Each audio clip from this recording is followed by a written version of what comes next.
আসসালামু আলাইকুম। আমার কথা হলো চট্টগ্রাম এত পিছিয়ে কেন? রাজশাহী এসে মনে হলো চট্টগ্রাম এত পিছিয়ে কেন? ফুটপাত গুলো দেখেন তো ভাই, কি পরিষ্কার পরিচ্ছন্ন ফুটপাত। এখানে বসতে পারবো আমি বিন্দাস, এখানে বসতে পারবো।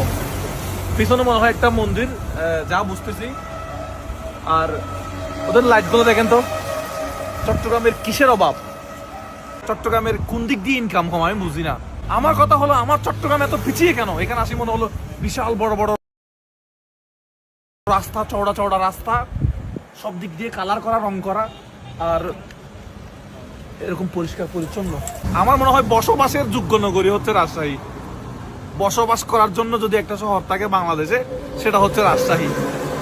রাজশাহীর মানুষ যারা আছেন, আশা করতেছি আপনারা এটাকে আরো ভবিষ্যতে অনেক দূরে এগিয়ে নিয়ে যাবেন। আপনাদেরকে কেউ ধরতে পারবে না, এটা আমি বলে গেলাম। আর আপনাদেরকে রাজশাহীর যারা আছেন, যারা এই কাজগুলো করছেন, পরিকল্পনা ভাই, এখানে কোনো কুড়াকুড়ি নাই। আমাদের চট্টগ্রামে কি হয়, রাস্তা এখন করলাম, 1 ঘন্টা পরে গিয়ে এটা ওয়াসা করে ফেললো। কেন ভাই? ওয়াসা, সিটি কর্পোরেশন, সিডিএ সবাই মিলে যৌথভাবে কাজ করতে হবে না?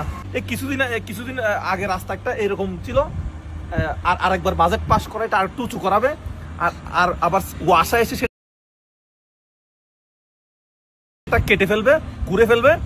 আবার সিটি কর্পোরেশন আসে, আবার বাজেট পাস করাই, আবার রাস্তাটা ভালো করবে।